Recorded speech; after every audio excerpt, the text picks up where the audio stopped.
About the name change, Carol, because if you were to change the name, then Carol's Carols. I mean, that's an institution on this programme. It'd be an absolute shocker. I mean, Sally's Carols doesn't sound right, does it? Yeah, never. That's never going to happen.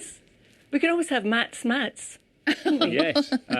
I'll suggest that to the boss and see what he thinks. Fascinating 10-part series. Not sure that'll go down well, that, Carol, but appreciate your time anyway. Thank you very much. Thank you.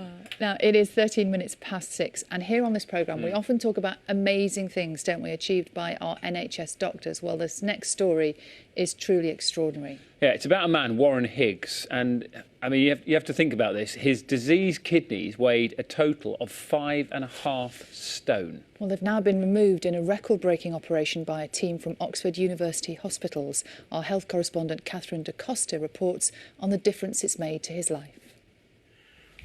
Saved and rescued, and are very happy. Costa dogs. Oh, don't start me on the Costa dogs. Oh, right. Don't. Right, I won't.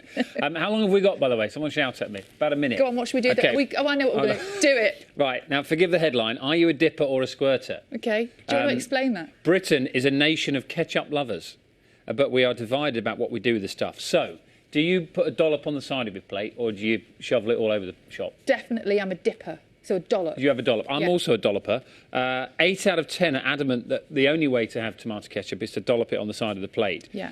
2 in 10 prefer to smother their meal with ketchup. And then there's all sorts of facts about what... I'm interested in what you do with sauce, so let me know. Do you ever mix sauces on the same plate? No, never. Do you have like a mayonnaise next to a ketchup? If I'm having I love mayonnaise and chips, but I would never then put ketchup on the same plate. I'm very thankful to the Belgians for introducing chips with mayonnaise. More than half felt squirting ketchup all over the dish was bad manners and an insult to the chef. They also found that, do you ever dip in someone else's sauce? Never. That's so bad. That's bad manners, surely. Well, you agree with 50% of people who think that's unacceptable. There are people who do that. Some people do dip in others, yeah. 4 in 10 fussy eaters frown on mixing sauces on the same plate. And ketchup is still king of the condiments. Wow. Number 1 sauce, followed by mayonnaise, barbecue and chilli sauce. And do you ever, if you're having something like, if you have a burger, would you mix sauces on a burger? No, then I definitely mix sauces on a burger. So you could have like ketchup on the bottom bun, mayonnaise on the top bun. Oh, hello. Yeah. Sweet corn relish if you're going crazy. Love a bit. I'm really crazy. I'm glad we got to the bottom of this. Wild night. Do you want the top 10 sauces just to finish off with? Ketchup. Okay, number 1, ketchup. Number 2, mayonnaise. Number 3, barbecue sauce. Number 4, chilli sauce. Yeah. Number 5, salsa. Brown sauce in at 6. Up 2 from last year, salad cream in at 7. Salad cream is back. I know, salad cream. I love salad cream. 8, guacamole. Number 9, soy sauce. I wouldn't have put guacamole as a sauce. Well, it's not your survey, Sally. It's definitely a dip. Is guacamole a dip or a sauce? It's definitely a dip. Debate. And number 10, go on. Bringing up the rear, the good old-fashioned mustard. Oh, I think that's a bit low for mustard. Yeah, I thought mustard would be higher up there. Yeah. I love mustard with a good sausage. Yeah.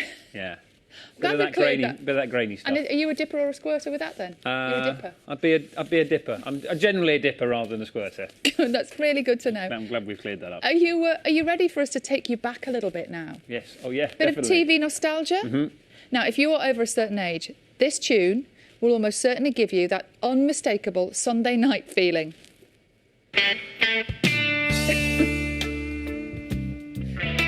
mentioned my mum earlier. I think she still watches this. Yeah, but do you think people at home will be recognising it but not knowing what it is? Yeah, well, keep it going because I'll give you a start about 40 years ago, didn't it? Probably, yes. Been on for many years. That is the magic of Bergerac. Oh, my goodness. Which was first broadcast 40 years ago. And the BBC Archive is marking the occasion by releasing a stash of photographs which were taken during the show's 10-year run on the beautiful island of Jersey. Richard Latto has been looking back. It was in 19... Yes, later on. Yeah. John is here this morning. Morning. Good morning, John. Talking about... this is the aftermath of the Euros. Euros. Yeah, the fallout of what we saw unfold over the summer ahead of that final between England and Italy at Wembley. You might remember those pictures. It was dreadful, wasn't it? It was awful. We were both there. It was awful. It was a sorry end to what was a great tournament for England, it's fair to say. But it was those kind of the incident which unfolded ahead of the match with fans trying to storm the stadium.